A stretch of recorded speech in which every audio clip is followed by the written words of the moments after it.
You are listening to Fantha tracks. He's waiting. Classic Star Wars and the collectibles they gave us. From vintage Star Wars to the modern era of the saga. This is Collecting Tracks. Here are your hosts, Richard Hutchinson and Andy Preston. Hello and welcome to the latest episode of Collecting Tracks. I'm Richard Hutchinson. And I'm Andy Preston. And we're your hosts for episode 19, The Christmas We Couldn't Have. So Andy, what I thought we'd do for this show is, because you like your festive Christmas episodes, and I thought, well, rather than do a step back in time, we'll do something a little bit different this time. So we've gone down the route of what are our favourite Star Wars toys which were cancelled and never produced, and how would we perhaps have felt if we had to open these on Christmas Day.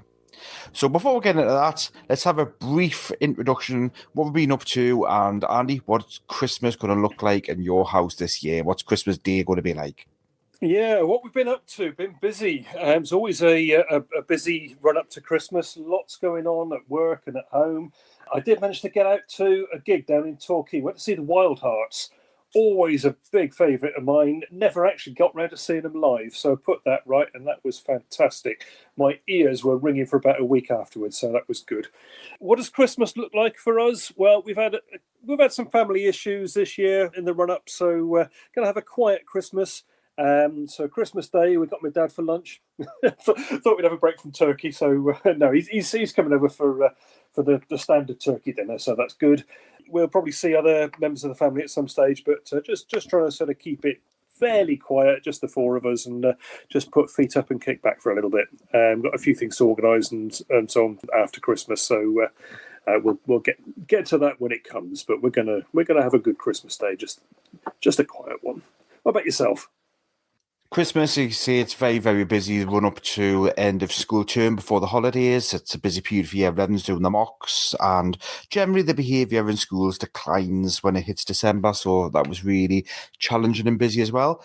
Christmas for me, well, we've done all of our Christmas present drop-offs, so as we record on the 22nd of December, that's all done, except I've got to go back to one or two houses tomorrow because they've exchanged gifts for each other and I've got to go back and deliver them. But never mind, that's the curse of the driver in the family.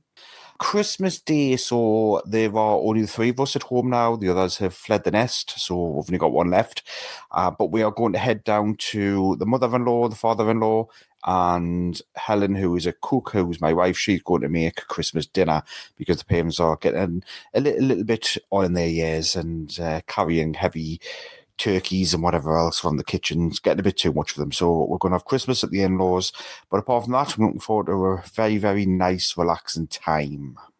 Sounds excellent. With family, that's what it's all about, isn't it, this time of year? Yes, absolutely. Right then, Andy. So, Star Wars Christmas then. So, I mean, obviously this couldn't have been 78, so we'll go with 1979 Christmas. We've looked at 1, 2, 3, 4, 5, 6. We've got 6 things that we can talk about that if we opened them on Christmas Day, how would we be feeling if we got these as a gift? So the first one I want to look at is the Star Wars C-3PO walkie-talkies. Now, I didn't realise how far down the line these actually got. They're pretty much, the boxes were made for them, Andy. These gold little walkie-talkies with C-3PO's face on them. They've got clipped to your belt. Portable communication for galactic adventures. So the boxes were all designed for them. There's artwork which resides in the collection of Gus Lopez is still available, but completely unproduced as far as I'm aware. I don't think there were any prototypes of this made. But to be honest with you, Andy, I think if I got these at Christmas, I would have been a bit of kind of, I wasn't a big walkie-talkie fan. No, walkie-talkies were a big thing in the 70s, though, weren't they? I can remember mates having them, and we thought it was wonderful. We thought we were secret agents. You'd sort of hide around the corner and be able to tell your mate what his brother was up to, and passing secret messages. And there was a little button to do Morse code. Yeah, I remember having walkie-talkies and playing with them with my brothers and with my mates. And I think Star Wars ones would have gone down really well. This one, there must have been at least a mock-up produced, because as you say, you've got the box art that is available on the archive, and there's a couple of kids holding these things. Really gold, shiny, nice representation of C-3PO, the antenna that comes out the top of his head. Yeah, I think I would have quite enjoyed this. No, not for me. I didn't even like the walkie-talkies that you got in the 80s. I had a few friends had them. I mean, I must admit, when I saw them on the 80s American movies, they always looked cool, like Poltergeist or the Goonies and the communicating with walkie-talkies. But I just was never a fan of them at all. No. I mean, I like I say, I would have enjoyed them. I can remember. Action Man had them, didn't they? That's what I'm thinking of. A friend of mine had Action Man walkie-talkies. I can't remember whether it was a true walkie-talkie or whether they were connected by a wire, which kind of defeats the object. The other thing I can mention is that in Britain we had bootleg Star Wars walkie-talkies. So they did kind of make it. Produced by a company called Actone, although I think there were 3 or 4 different companies, probably from the Far East, knocking these things out. Same product in different boxes. And these did have a picture of C-3PO and R2-D2 on the label. So there you go. In fact, as we go through this list, Rich, I think there are quite a number of things on here that actually did see the light. Not maybe from Kenner, but in one guise or another. So it'll be interesting to keep an eye out for those as we go on. Second item that we've picked out, and this was a product concept from 1979, and this was an accessory for your bicycle. Details that would enable a child to transform his or her bicycle into a TIE fighter. So this would have gone on your handlebar apparatus, and it's basically, if you can imagine the Kenner TIE fighter middle bit, not the wings, but the cockpit and the 2 arm attachments that you'd clip the wings onto, that would clip onto the front of your handlebars. And with a wire, you'd have another little console attached up where your bicycle bell would be that you could operate with your thumb, and that had different sounds on it. So in front of your TIE fighter cockpit, there'd be a little laser light. There'd be a computer targeting screen on the top, and then with your hand grip, you can have sounds for shock, for laser, for ignition, and I think that would have been kind of cool. I mean, I can remember riding round the estate where we lived as a kid. I had a blue and red bike, coincidentally enough, so I used to pretend that was the General Lee from Dukes of Hazzard. So I'd be riding round as Bo Duke or Luke Duke, and I can just as well see myself with one of these attached, thinking I'm Darth Vader and I'm shooting down the estate road trying to shoot the TIE fighters, probably my dad's car. So another winning concept for me. Don't know why they didn't produce this one. Possibly the electronics maybe made it a little bit too expensive. What do you reckon? Yeah, I like this as well. I certainly remember some kind of cheap device where you pressed a button on a bike. I think I had a friend who had a Rally Grifter or something similar, and they pressed a button and it made noises as we were riding the bike around. So that kind of thing existed of some kind, but I think this was probably just too expensive to be made. I don't know if it's just me, but do you think it looks a bit like Yoda's head? Oh, possibly, yeah. With the handlebars coming out the sides, looks a little bit like the ears. It does, doesn't it? Yeah. Maybe they missed the trick there. Should have been a Yoda bike for the Empire Strikes Back. Yeah, absolutely. But yeah, I think that is something that I would have liked to have got, and I would have certainly put it on my bike, but it would have been taken off very quick because, when the BMXs came out, everybody had to be cool with the BMX. Yeah, no, it wouldn't have been cool. Certainly not. Maybe when Star Wars first came out, but into the early 80s, no. Well, the next thing I want to look at is the Star Wars pencil sharpener. So as you know, there were some Star Wars pencil sharpeners. This is dated the 30th of January 1979. Darth Vader mask. Components could be hidden in the mask, so example pencils and other school supplies, and that you would insert your pencil into Darth Vader's mask, and you'd then be able to pull out the breathing apparatus to remove the shavings. I don't know about this one myself. I think it was probably overcomplicated for what it needed to be. Funny shape, you wouldn't be able to carry it around very easily in a pencil case, so I couldn't understand why this one was scrapped. Yeah, agreed. Don't think very much of this one. It would be a very big, chunky pencil sharpener. It's not one that would fit very easily in your pencil case. It doesn't really lend itself to being a pencil sharpener. I don't know where you'd be sticking your head, in Vader's neck or down in his dome or wherever. But it doesn't really work for me. And I can't see my parents forking out for a separate pencil sharpener like this when you can get one as part of a kit. I did have a couple of the Helix Star Wars sets when I was a nipper, and those obviously had pencil sharpeners in them and rubbers and rulers and what have you. So I would have thought a stationary kit probably a much better seller than a fancy sharpener on its own. So it's a no from me, Rich.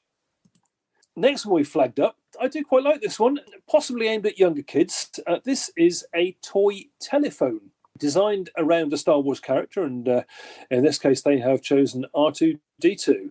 Similar to Mickey Mouse and Snoopy phones, which perhaps those were a thing already when they were looking at this. I mean, this is again early in 1979. The buttons of the phone would activate an R2 unit to relay 6 different messages, and the child could play talking to other galaxies. So not an actual phone, similar to the Fisher-Price telephones that we could get around about that time. The handset is one of R2-D2's legs, and it comes off, and then you've got some buttons on his front panel that you can press. So you'd get different noises from the front panel, and then you'd chat away to aliens or Luke Skywalker or whatever at your heart's content. Quite like that.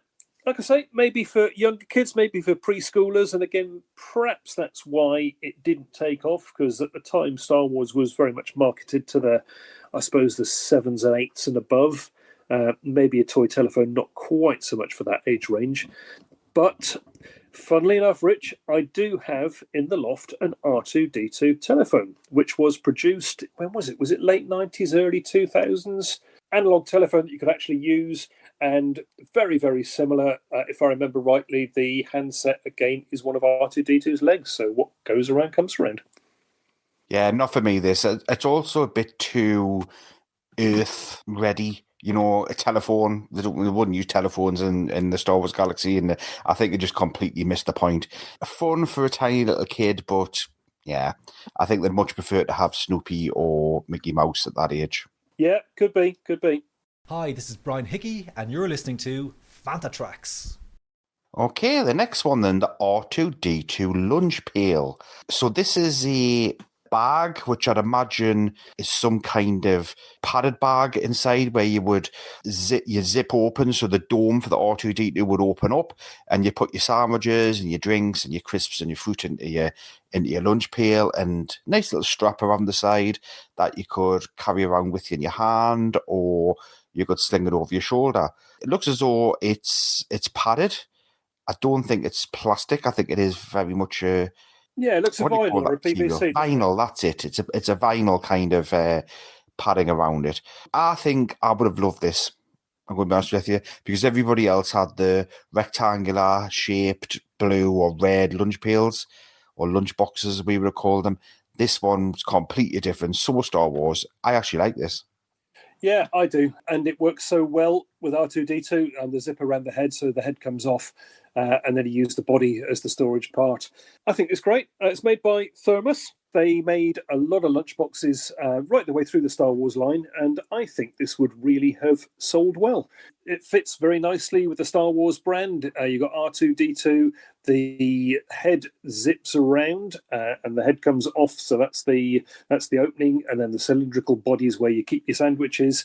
It's a nice alternative to the plastic lunchboxes and the tin lunchboxes, and I can see a lot of kids using this. Don't know why this one didn't come out. I like it, Rich. Yeah, absolutely. Star Tots? Yeah, Star was very similar to Star Tots, isn't it? And I think this was the inspiration for the Star Tots, which were the collectible range that were produced for quite a few of the celebration events. But this was an actual 1978-79 concept, which Kenner were considering. And this actually is a little preschool range of toys. Now, probably the closest that I can come to this is the Fisher-Price... Oh, what were they called? Were they adventure people? Yeah. They were little cylindrical characters, and you could slot them into indentations on the base of play sets and vehicles and things. Very simple, just two pieces, a body and a head that swiveled. And these are very much the same, little moulded body, little moulded head, but they're really nice. The ones that we've got here, we've got 4 different characters. We've got Luke, R2, 3PO, and Princess Leia. Very few, if any, moving parts. know whether the heads swivel at all. It actually doesn't look at it looking close up at some of these figures. And they've got a couple of vehicles as well. They've got a land speeder and an X-wing fighter. Very cutesy, very small, probably closest that we got. And again, this is concepts coming back into reality. The Galactic Heroes line, which are a little bit more sculpted, a little bit more of a pose, whereas these are quite static characters. But again, that sort of cutesy, that sort of squashed up appearance to the figures and to the vehicles. And again, perhaps going back to what I was saying earlier about the telephone, maybe Star Wars at that time was seen to appeal to a slightly older, sort of 7, 8 plus, or the teenagers. And maybe the time just wasn't right for a preschool line. But I really like these. I think they'd have been quite collectible. I think they'd have been quite popular. What do you reckon? Oh, yeah, I love these. I think it's the best of all of the items I've talked about so far. The little people remind me of the pencil toppers. I'm not sure what the size are, but they can't be too far off pencil topper size. But they are really cute, fun little characters. Luke and Leia, which, from the pictures, you've got Luke flying the X-Wing, which makes perfect sense. You've got R2-D2 in the back. But it has Leia with C-3PO on the land speeder, which is an unusual choice. But, yeah, love them. Yeah, very cool. I think, as I said, I think that would have been a hit. Moving on, Empire Strikes Back. Now, the unproduced toy, when people talk about The Empire Strikes Back, there is only one that comes to mind. What's that one, Rich? Well, obviously, it's a rocket-firing Boba Fett. This is the one that just will not go away, and still to this day, you hear people who work in toy shops or at markets and so still say that they have strangers coming up to them and go, "Oh, I remember Star Wars 40-odd years ago. I had one of those rocket-firing Fetts." Everybody knows somebody who knows that they had one. There was a thread on one of the Facebook groups just last week. Was it? Somebody in Britain. I knew a friend, he bought a vintage AT-AT. And inside the AT-AT, there were a few figures, including a rocket-firing Boba Fett. And he showed it to me, and I was amazed. And then he sold it, and I don't know where it is, but he said, check your AT-ATs, because there could be hiding in one of them in the UK a rocket-firing Boba Fett. And, of course, everybody was panning it and saying, no, it can't be, you're making it up, you're after the attention. But yeah, it keeps on coming around, doesn't it? So what's the truth, Rich, about these things? Did they get released? Did anybody actually receive one in the mail? No, they never got the release. They never got in the mail. I can't remember the numbers now, but I think I won't be too far off by saying there's about 25 J slot Fets known, and around about 80 to 100 of the L slot Fets. I think those are the numbers. Don't quote me on that, but won't be too far off. So, as we know, the furthest that these got was from an interview that we had on the Vintage Rebellion with Daryl Johnson.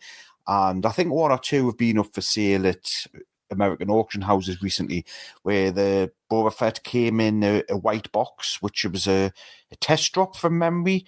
So they tested these white boxes, which had the mailways in, to see whether they get damaged when they're posted through letterboxes and dropped on the floor. So I think the best we can say is they got to that stage. The Boba Fett with 2 missiles in a baggie. I think there's 3 of them now known to be found with the white box. But these are still hand-painted prototypes, aren't they? So these are not production figures. That none of them went on a production line and came out ready for sale. These are still test pieces. Yeah, still test pieces and then destroyed. So the likelihood of anybody actually having one is very, very small indeed. I mean, as you say, painted ones, there are maybe 3 or 4, and I think there is one carded sample that was used at Toy Fair. But apart from that, they're all prototypes. The vast majority are unpainted. So they're ones that came off the first few mouldings for testing purposes. Never actually made it as far as the paint production. But what a cool figure. I have always thought that action figures with a little bit of added play value are a real good idea. If it hadn't been for that tragic accident where a kid choked to death on a missile from a Battlestar Galactica toy, and obviously desperately sad event. But these might have made it to market, and it could have been a really cool addition to the Star Wars galaxy. I can certainly anticipate myself playing with a Boba Fett firing rocket and using him to, knock our heroes out of the sky. And I think it would have been a nice little addition. Absolutely, but it wasn't cancelled for that reason. I think it just failed on Kenner's whole quality standard thing. That the tabs snapping off, they're not quite getting them right and how they wanted it, and scrapped. Yeah, a sad story all round. The next unproduced toy, and this is a cool one. Now, Wind Up Walking R2-D2, Takara produced one of those, supposedly one of George Lucas's favourite ever collectibles. And, most collectors have heard of that one, but who ever heard of a Wind Up Walking C-3PO? So this was a concept around about the time of The Empire Strikes Back, probably towards the end of the large-scale action figure line. Somebody had produced a walking C-3PO. So this is a standard large-scale C-3PO action figure, but internally they've put in gears and mechanisms and so on. So there's a crank in the side of it, like a key. I don't know whether it's a key that stays in the figure or whether it's a key that you take out and then you insert. But by turning the crank, C-3PO's legs move and the figure clumsily walks across the floor. I can't imagine that being a walk, I can't imagine you standing it up and letting it go and it walk, because it would have been so clumsy, it would have fallen over almost immediately. So probably one like the quote walking Scout Walker, you've got to crank it and hold it in your hand to pretend that it's walking. But would it have interested me? I don't think so, not particularly. You can pretend your action figures are walking without the legs having to move. I'm not sure this one would have been for me, especially at the increased price point that would have come with it. When you look at the feet and things, if you remember the robots that they had big square clunky feet when they did walk, and even those ones would walk along and wobble from other toy lines. But yeah, and the only thing I ever really thought worked cool that was wind up was the Daleks. I thought they were great, the way that the Daleks, when you wound those up in the world, but not action figures, not for me. I think this was a poor idea, and obviously it didn't go anywhere. Yeah, absolutely. And for figures that are on wheels anyway, or tracks or something, it's a no-brainer. And of course, we had the walking R2-D2, didn't we? Walking, talking version that Kenner and Palazoid put out. But C-3PO, nah. Next one, though, Rich, I absolutely love this. Yes, and this is the beauty of the SWCA, because they have so much of the unproduced concept art and mock-ups for this, but this is a Snow Rider concept. So the first picture is a blue kind of seat, very futuristic looking, with the TV screen kind of box in front of you with two handles on it, with SCC-42 written on the side. So I'm not sure what SCC-42 means, but it's very, very futuristic looking. And the second unproduced concept art, it has a child who's sitting on that seat, and they can see a TIE fighter that's shone on the wall. So there's some kind of light display. Maybe it's to mimic a X-Wing at that point, and you're trying to shoot down TIE fighters with lasers. Very, very cool looking. It's like a bucket seat, isn't it? If you imagine a child's car seat, and, before you put that in the car, you can sit on it, or a kid could, and it kind of rocks. So it's a similar sort of concept like that. It's got a sort of round, curved base, and then that console that comes up between your legs with I don't know whether it will be a working view screen, but at the front of that console, as you say, a little projector that would project the bad guys, the TIE fighters and things on the wall for you to shoot down. Very nice, very cool. Mm-hmm. And then it evolved into a snow speeder, which clearly points towards the 1980s at this point. Complete different design, becomes white now with two various obvious, what are they called, those big points on the snow speeder? The front mandibles. Mandibles is what they're called. And then the cannons down the side. Mm-hmm. Very snow speeder, very Empire Strikes Back, and again very cool. Still keeping the projector design. And this got as far as having a rough mock-up produced, didn't it? There was an initial one, looks like it's just made out of styrene. There's then a more finished mock-up. Looks like on that one they have done away with the front projection and they've put in something a little bit more like a video screen. So rather than projecting on the wall, you've got something that you're actually looking at on the screen as part of the console. I think I quite like the idea of the projector myself. Absolutely, because the screen it's just going to be stickers, isn't it? There surely couldn't have been anything planned on that for the technology back at the time when the price that was going to come. And then evolved a little bit further to look much more like a futuristic chair, I think, with not much it can do. And I think at that point it was probably game over if you've taken away the shining on the wall. I mean, I don't know, perhaps if they turned into a rocker or something, so you could, if it was shining something on the wall and you could rock and spin and maybe press buttons to shoot, that may have been more fun. But I think by the time they got to this stage, they were probably killing the idea off. Yeah, whether it was safety or whether it was cost, it seems to have got almost worse as it's gone through the production stages. So, can perhaps understand why that one didn't come along. But shame, nice idea. The next one is something which I think would have been really cool to have. And we're going back to the action figure line here. We all know and love the mini rigs, those little vehicles, cheap pocket money prices, designed to look like something that could have been just off screen in the movies.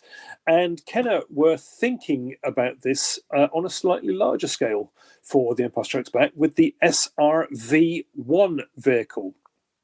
So this again got reasonably far along the line, got as far as producing mock-up vehicles and doing some photography. But this was like a vehicle on tank tracks, so it looks like it was designed as a rebel vehicle for Hoth. In the back, you've got an action figure. It's almost a sort of open troop carrier, isn't it? So you can sit your action figures in the back there. And then in the front, you've got a two-seater cockpit and space for one figure to stand behind that in an open sort of gun turret to fire the guns at any pesky incoming TIE fighters or walkers or what have you. Really cool. I think this would have worked. I think it's along the same sort of lines as the Imperial Troops transport, but for the Rebels this time. And it's a bit of a shame this one didn't come up because I'd have quite liked this.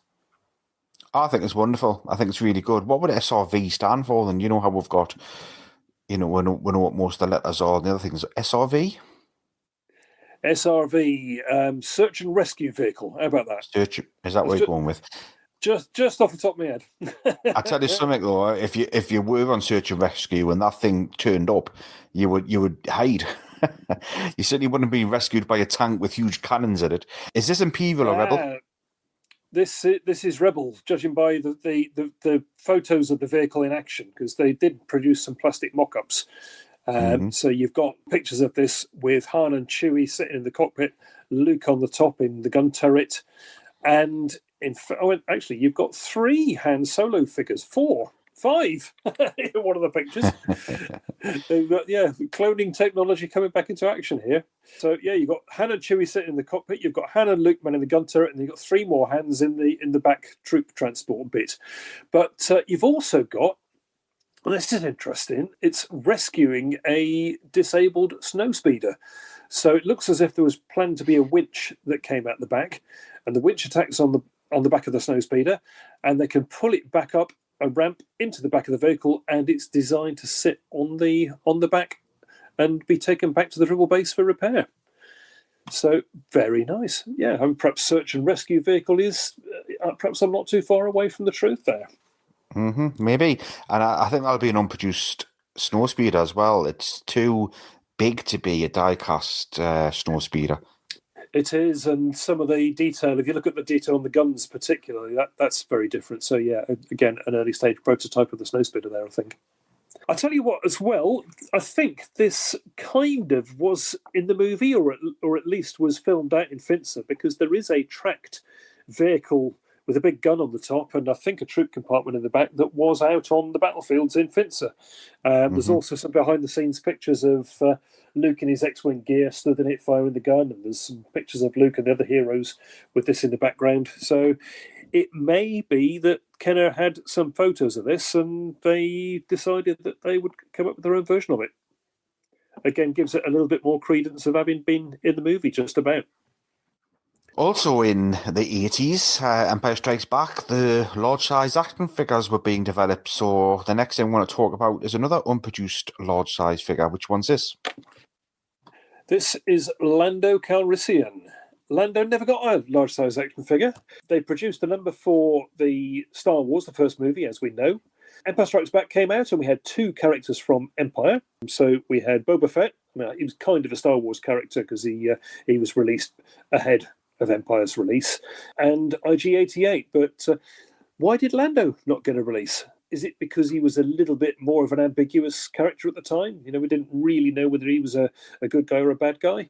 Is it because the robots and aliens and things were better sellers at the time? Don't know, but it does seem a no-brainer. If you're producing Boba Fett and IG-88, why not release a Lando, another one of the main characters in the movie?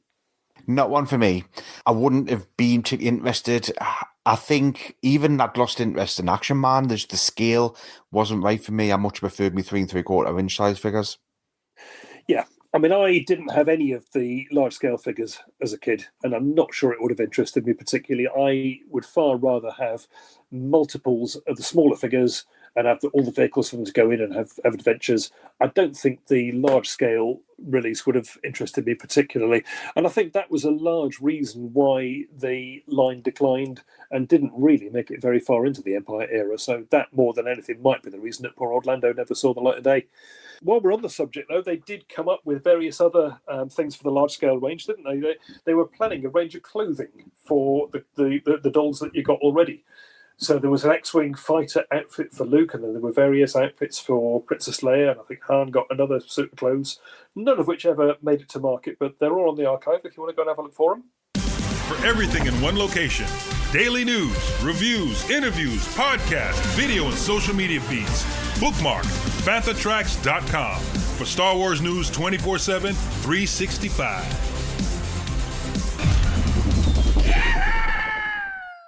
Next one, Rich, and we're kind of action figure territory again, aren't we? Kind of, but not quite. No, the Droid Factory. So the initial Droid Factory, we look back at them now and think, they're kind of cute, but it's not really what I think Kenner wanted. It's like a poor man's Lego, if I'm going to be honest with you. A Droid Factory should be something a bit more like Meccano for me, where you've got screwdrivers and Allen keys and nuts and bolts and things.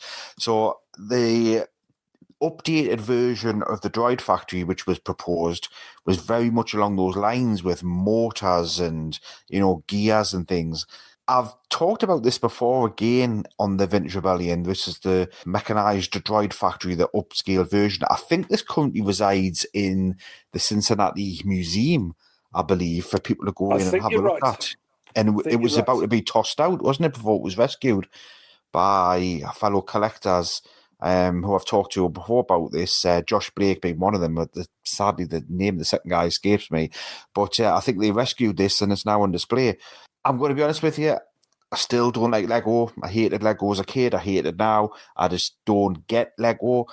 I'm very much a linear person, so I like that goes there, that goes there, that goes there. But what do you do with a Lego when you build it?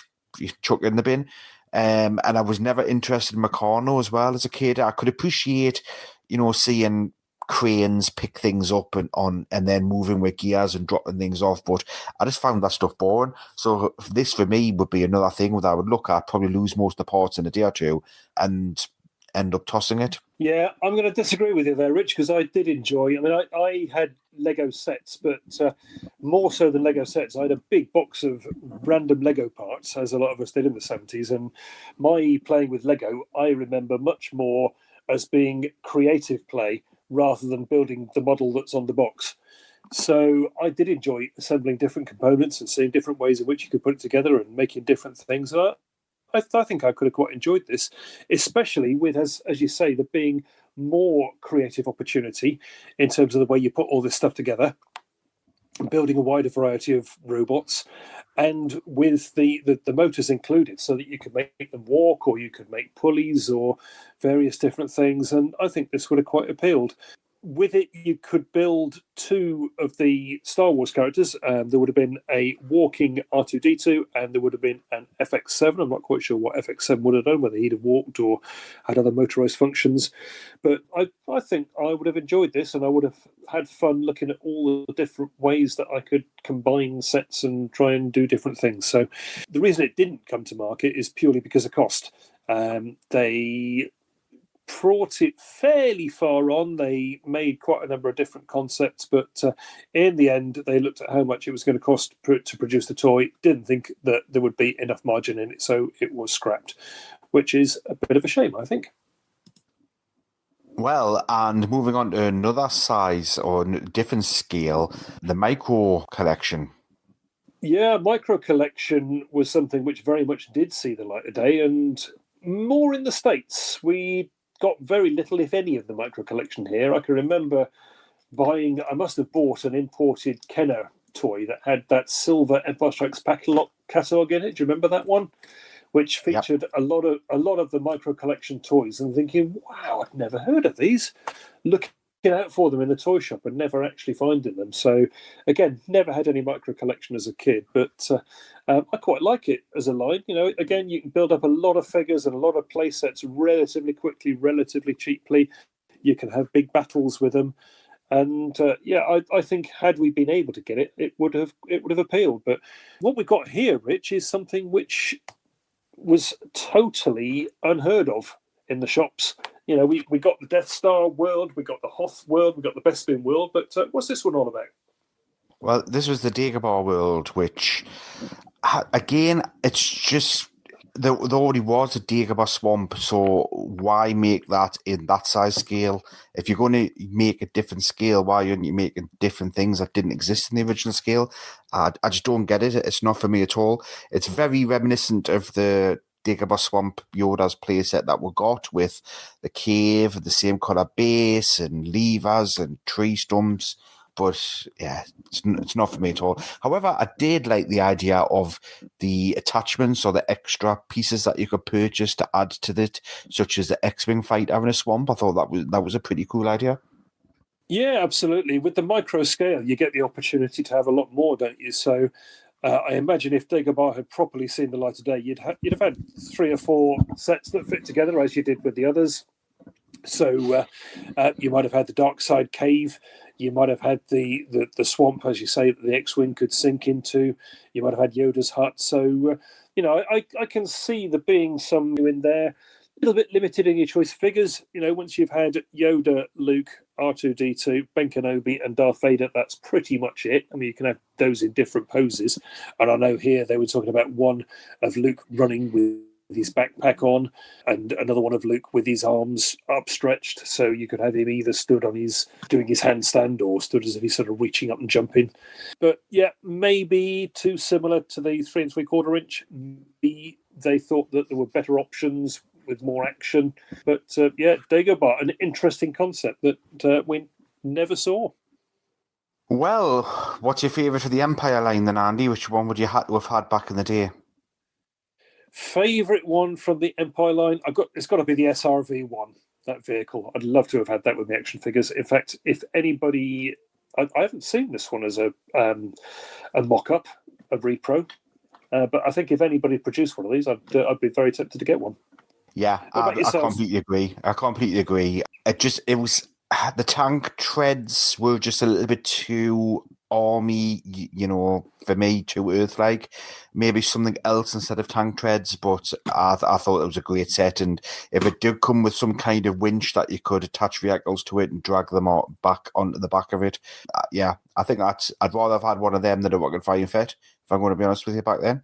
I think the Rocket Fighting Fett shooting a missile that may have went 6 inches at most and fell to the floor, probably would have lost that missile on the first day. Yeah, tend to agree, Rich. And tank tracks I can go with, because, as I say, the vehicle that they actually had out on the battlefield in Fintza, that was a tracked vehicle. So there is some consistency there. So I think we're done with Empire. Should we move on to Return of the Jedi? Yes, let's head over to Return of the Jedi. So the first item that I want to talk about is the blockade runner. Now, when I first found this, I thought, oh, well, Hang on, Rich. Return of the Jedi, and you're talking about blockade runner? What's going on here? Yes, absolutely. So when I first found it, I thought this is going to be a Star Wars concept, but it isn't. Even in the notes and the original kind of binders, it says Rebel vehicle from Star Wars and Return of the Jedi. So this was the Fantha 4 that we were all hoping to get as a child, and I absolutely loved this. I think it was brilliant.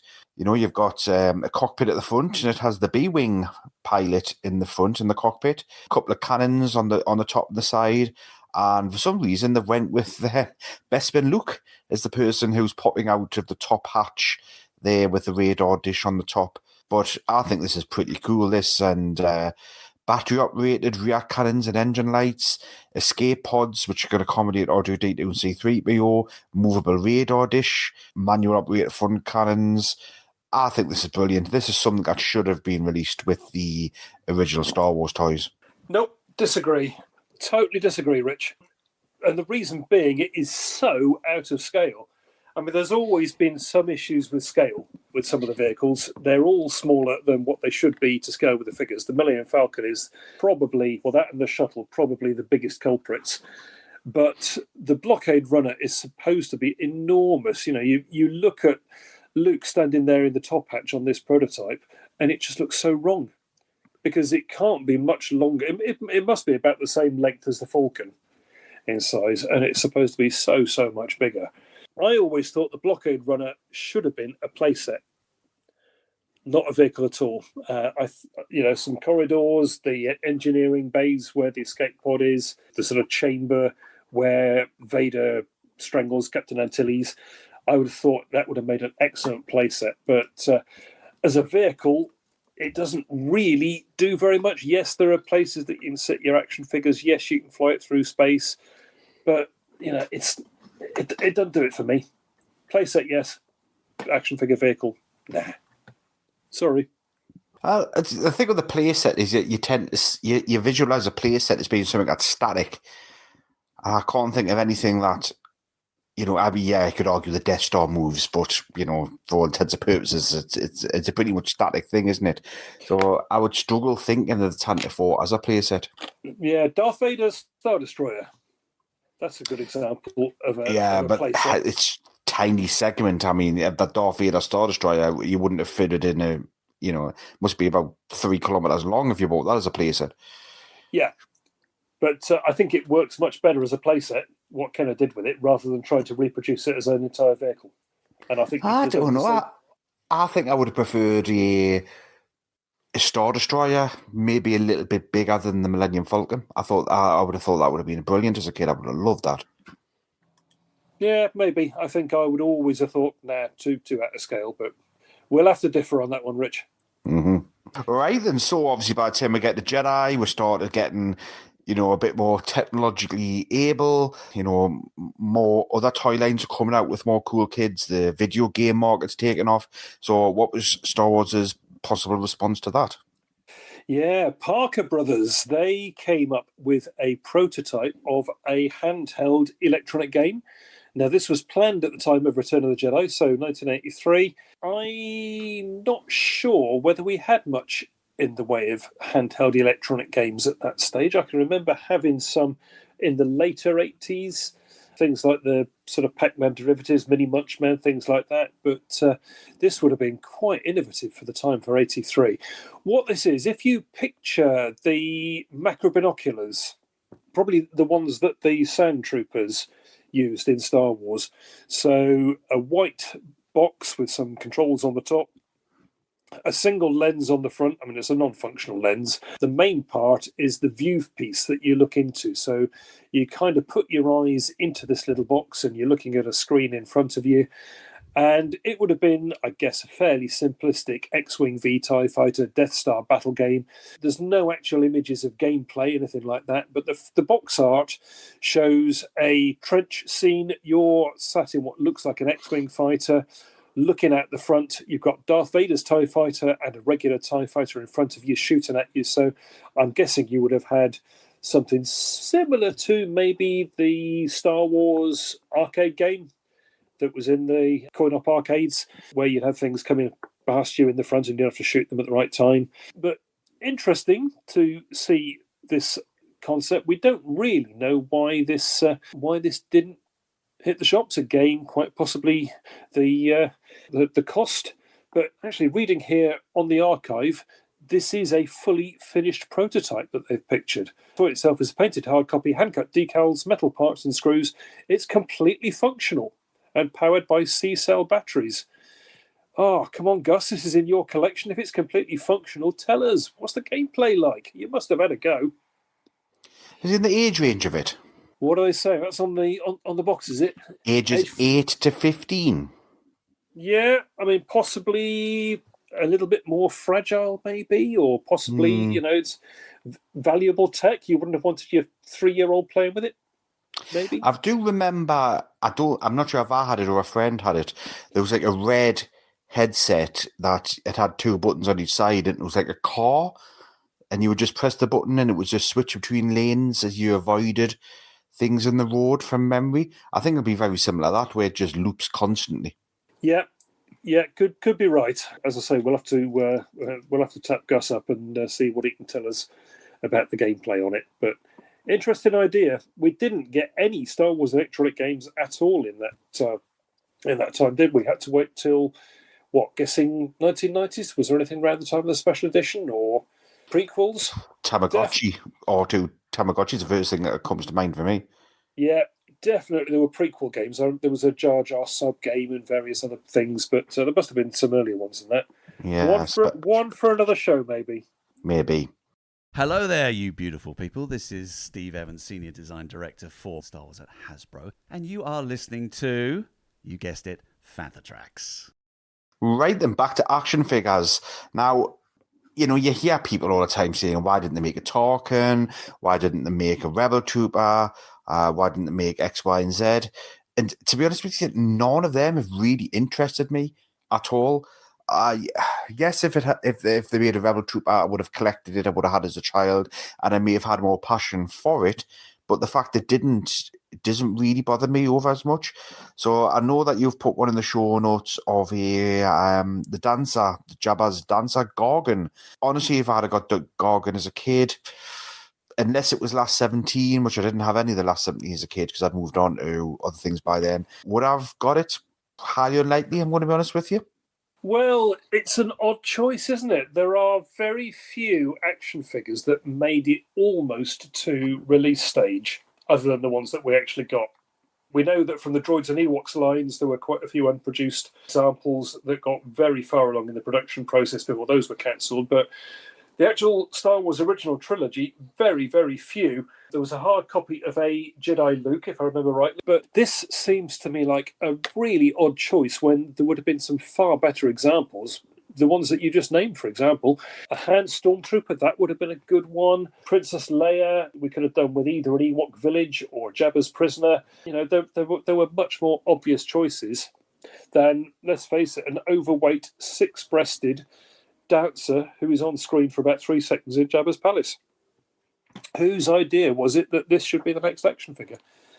But someone's idea it was. We have silicon molds, wax sculpts, we have first shots, we have hard copies. These have got the plastic components, they've got a headdress, there's a separate skirt. This made it a long, long way along the production process. How far do you think this would have got, Rich? Do you think it was cancelled as a follow-up to the Power of the Force line? Do you think it was going to be part of the Power of the Force line? Yeah, I think it was going to be part of the Power Force line, if I'm going to be honest with you, but it cancelled for a very good reason, I think. I've said there's nothing that I'm aware of suggests that there was any. I haven't seen a mock-up card back for it, have you? No, never seen that. But it got such a long way along the process, and very unusual. There's a coin for it as well. Yes. I'm reading here. So that does suggest that it was earmarked for Power of the Force line, the last 17. Perhaps it was going to be a last 18. You never know. But yeah, not one that I would have greatly missed. I've got to say, there were much better choices that I would have enjoyed far more as a kid. Well, the next one, then, something I think the Masters Universe line did far better than Star Wars. I'm not sure if you're aware, Andy, but Masters Universe, you could send away for accessory bags, and quite often these accessory bags, I think, weren't originally linked to the figures. So you would get like different colour swords and different coloured other weapons.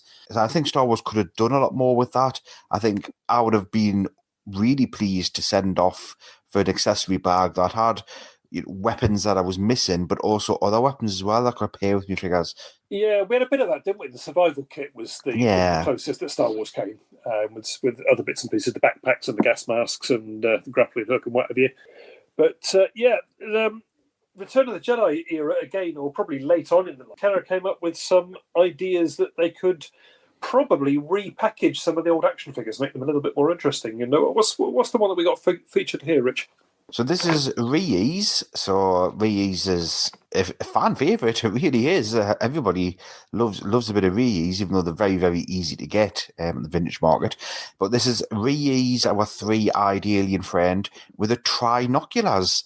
And what a weird contraption this is. So it's almost like a backpack with a piece that loops over the back of the head round to the front of Reese's face, with a face mask with 3 eyes on it. So I'm not quite sure of the playability. I mean, what exactly could you do with it? I've got no idea, but it certainly looks cool.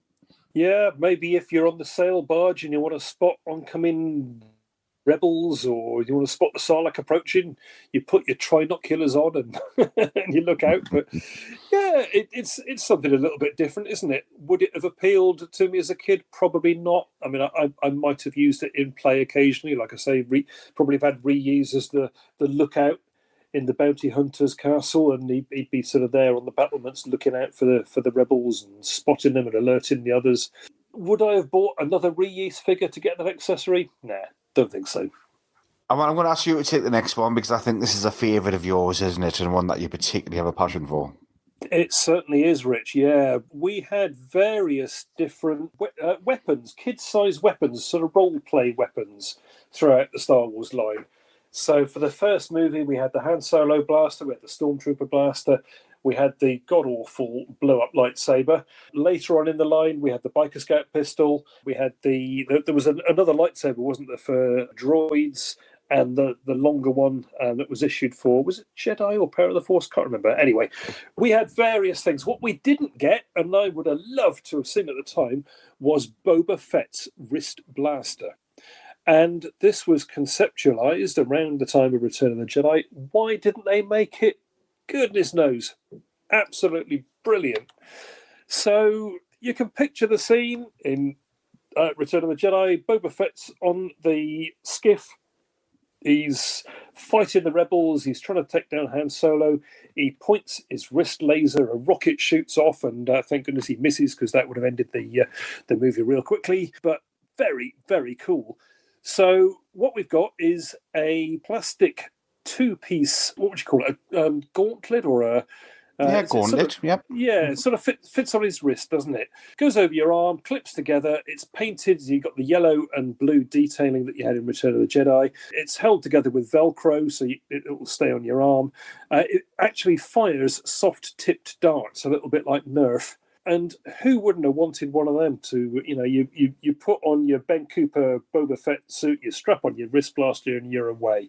I think that would have been fantastic back in the day. What do you reckon? Would you have had one of them, Rich? I would, but then I'd be very disappointed when I got home, because I can guarantee you press that button, that nerve dart will not have the range of the current ones, and it will just weakly flop out your wrist and hit the floor. I think I would be very, very disappointed. So they're not going to fire, the 20, 30 feet that current nerve darts fire, which is what I would have wanted. You might be right there. You might be right. Yeah, especially after that fiasco with the rocket fire in Boba Fett. Yeah, you wouldn't want something that's going to go in your eye or whatever and get all the Kenner executives into trouble. But yeah, a great concept. I really don't understand why that one wasn't green lighted. I think that would have sold thousands, millions. Absolutely. Right then, so you alluded these before, the Droids and Ewok line. As we know, there was a lot of unproduced figures like the Mungo Beefhead, and there were other figures as well that never made it. But Aviakel, the White Witch, quite prominent in the Droids and Ewok line. Yes, it was. Yeah, this was it Jan Tosh? Was it his racing vehicle, his racing speeder? A really, really cool vehicle. And this made it to prototype mock-up. I would have loved one of these. Never had the Droids figures, but just as an extra Star Wars vehicle, this looks so cool. It's, I'm guessing it's about X-wing or maybe B-wing length, quite a big ship. You can fit two figures in the cockpit, one behind the other. There's space for an R2 unit in behind. It's got various breakaway parts. It's got firing mechanism. I'm assuming it's got lights and sound. It looks as if it might have darts that fire out of the sort of wing sections. Lovely grey and red and dark blue colour scheme, and I think this looks absolutely wonderful. This is a prototype that Gus Lopez has got. I think there's box art and so on been done for this as well, and yeah, absolutely love the look of this thing. It just looks fast. It looks exciting. Yes, but it doesn't look Star Wars. For me, this is more a Battlestar Galactica Viper than it is a Star Wars item. It's got a little bit of that about it, hasn't it? But it's the way the line was evolving. If you think A-Wing, it's not too far a leap from the A-Wing. Mm-hmm. And yeah, I like it. And especially with the Droids and Ewoks figures, which I didn't have as a kid, but I've enjoyed collecting since. I would like to have one of these, put my figures in. Love it. Last one on our list, Rich, and personally, I think we've saved the best till last. Tell us about this last one. Go on. So this is a playset called the Imperial Outpost, and what a beast this must have been planned for, because even in the concept art you have a AT-AT walker, which is probably just over half the size of it, with a landing platform, turrets and cannons and all sorts coming away from it. So it's loosely based on the shield generator, Return of the Jedi, with the Death Star gun turrets in Star Wars. Absolutely would be brilliant. I would have loved this as a child. The imagination that you would have got from this playset is phenomenal. But what a size. I couldn't even imagine how much this would retail for. This would have been an absolute beast. And yeah, the absolute flagship of the series. You know, you can forget your Imperial shuttles and all the other high-end items. This would have bankrupted Mum and Dad back in the day. But like you say, what a toy. And, you know, I can see myself playing with this for hours and hours and hours. Based upon the size of the AT-AT next to it. An AT-AT is what, 18 inches, 2 foot tall? So this must be at least 3 foot by 3 foot on the base and 3.5 foot tall. And it's got everything. It's got the bunker from Return of the Jedi. It's got the landing platform that the shuttle comes down to on Endor. It's got that sort of radar dish that's on Endor. It's got a Death Star gun turret.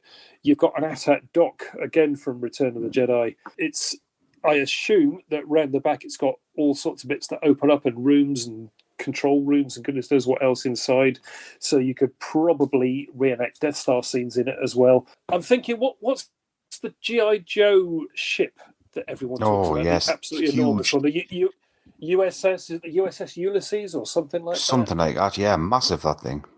Absolutely enormous. This would be the Star Wars equivalent or bigger. And you know, we've seen, haven't we? Recently, we've seen Jabba's sail barge done on the Kickstart, the crowdfunder thing through Hasbro. We've seen the Razor Crest Mandalorian. What would it take, do you think, to get Kenner Hasbro to produce one of these in that series? I think they'd be on a winner. I really do. I think they'd have to retail for a couple of $1,000s. Well, how much was that sail barge? Was that about? I think that was about $7. I thought it was about 800. 799 rings a bell. Yeah, I mean, if you could do this one for about $1,000, I think people would buy it. Based upon how well the sail barge sold, you know, this is streets ahead of a sail barge. Oh, absolutely. Completely agree. Yeah, if I had this as a child, I think this would have become, because most of the universe took over from Star Wars for me, this would have easily incorporated as my Snake Mountain or something like that. There's just so much to do with this playset. Absolutely. Massive size, massive playability. If this had been under my tree Christmas morning, 1984, 85, 86, I mean, that's by 86, I wasn't so into Star Wars anymore, but this would have dragged me back in, Rich. Absolutely brilliant. What a fantastic concept, and it's such a shame it never reached the light of day. Well, Andy, I've just checked with Santa, and I've just asked him, 1986, if all these were produced, what would each of us have got? And for Christmas, I would have actually got an Imperial Outpost because of my behaviour. You would have got the reuse with trinoculars. So you were hard done by. Yeah, I can believe that. Very good. Well, Andy, lots of items there, but by all means, I'd urge anyone to go on the SWC and have a look at the unproduced Star Wars items, because that was just, we could easily do this show again, picking different items, but with somebody saying, well, you haven't covered this and you haven't covered that. There's so much out there. There's hundreds and hundreds of pages of stuff on the SWC all about unproduced. By all means, I'd love to know what our listeners' favourites or anything that we haven't covered. Yeah, absolutely. And, who knows if these and other concepts had seen the light of day, how different might our Christmases have looked? There's so much that we're all so familiar with, but so many wonderful things. If only some of not all of them, admittedly, but if only some of these had seen the light of day, our collecting would be so much richer. Well, Andy, I think it's time now to, we probably won't get this out for Christmas. We're recording on the 22nd, but it'll be really soon after. So I hope everybody had a wonderful Christmas and hope you have a wonderful New Year. Absolutely. Very productive, very fruitful. And I hope 2026 brings you everything you desire in your collecting. And of course, may the force be with you. So thanks for listening to Collecting Tracks. If you want to be part of the action, stay updated on all the latest Star Wars news, visit fanthatracks.com or check out the free Fantha Tracks app through the App Store to follow us on your mobile device. You can reach out to us and send in your listeners' questions by emailing radio@fanthatracks.com. Comment, like and share on any of our social media feeds @FanthaTracks, and be sure to subscribe, leave a review, preferably a 5-star one, on Amazon Music, Audible, Apple Podcasts, Google Podcasts, Spotify, or your podcatcher or smart speaker of choice. And as always, thanks to James Semple for composing the Fantha Tracks intro, Andy Lythe for our Collecting Tracks opening music, and Mark Daniel and Vanessa Marshall for our voiceovers. Remember to tune in to Good Morning Tatooine, live Sunday evenings at 9 p.m. UK time, 4 p.m. Eastern and 1 p.m. Pacific on Facebook and YouTube. Check out Fantha Tracks Radio Friday evenings at 7 p.m. UK time for new episodes of The Fantha from Down Under, Planet Leia, Desert Planet Discs, Start Your Engines, Collecting Tracks and Cannon Fodder, and every Tuesday at 7 p.m. UK time for your weekly episode of Making Tracks.